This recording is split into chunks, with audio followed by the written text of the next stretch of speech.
me what's going on, and are y'all still worth the sacrifice?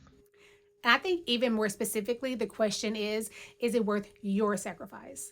Is it worth your personal sacrifice of maybe your time, your safety, your health? Whatever you're doing, is it worth your personal sacrifice? And while I didn't grow up in an urban environment, I actually grew up probably in the opposite. I grew up in a small southern town of 10,000 people, that didn't have a lot of opportunities. It didn't have a lot of resources. And I feel like there was a lot of generational things that happened there. Like it was really hard to break out of the cycles, and it still is to this day, to break out of the cycles that your family may be in when you're in such a small place like that. And I really credit my mom for my success, really, because she really was very honest about her life and her circumstances.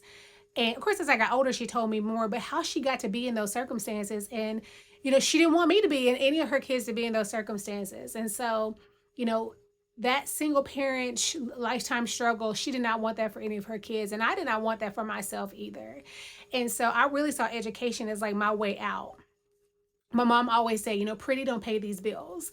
And so I knew that I had a good head on my shoulders, and I would have to really use that to get wherever I was trying to go. And I wanted out of that town. Like there was anything where I wanted them to just be away from there, because I had so like limited exposure to like culture and the world and just how things worked, just because of the limitations of where I was at. And then also just the financial limitations that I grew up in. But I say that just to say, I think most of us who go into a helping profession really go into it with a really full heart of just wanting to help people, to make either our community, our world, whatever, a better place.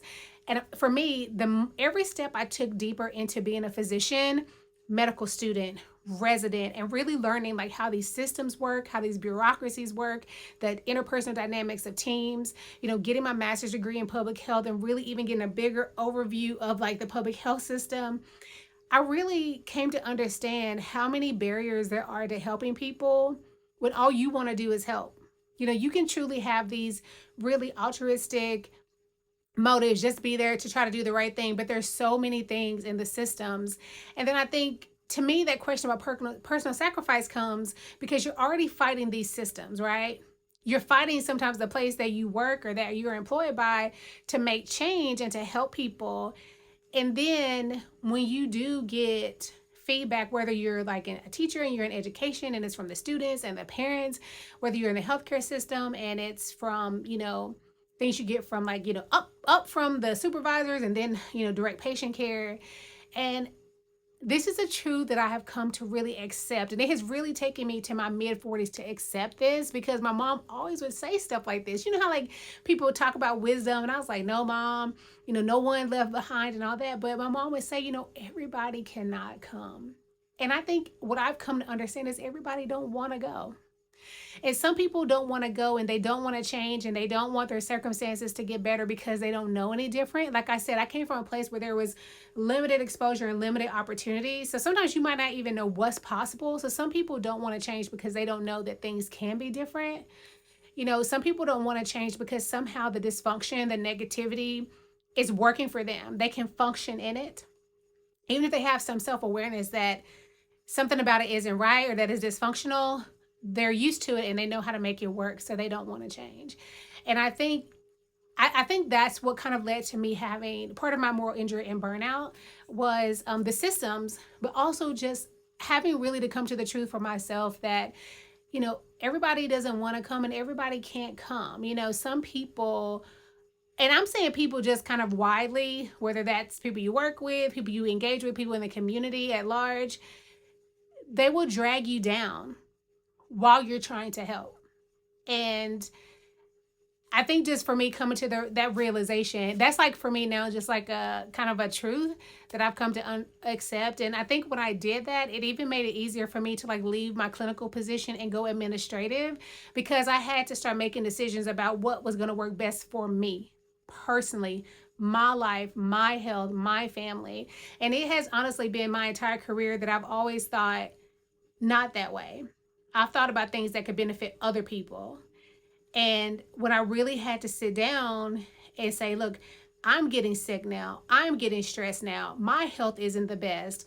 I'm not spending time with my family. Like I'm sacrificing for patients. I'm sacrificing for the system to my detriment. Mm-mm. Never again. And part of how I came to that, and part of how I'm able to really live more freely, is to just kind of walk in for me into that truth, which is that I know I can't rescue the large amount of people, because most people, they don't want to be rescued, they don't want to change, and I'm sure in your work, you mentioned being a therapist, how hard it is for people to actually change. And sometimes I think, if people even did something different, like 10% different, to me that's a win. If somebody does 15% different, that's a win. Like, I had to really let go of my expectations that communities at large are really going to change, that things are going to change like by baby steps, and I think now that I kind of view it that way, I can like celebrate really small wins.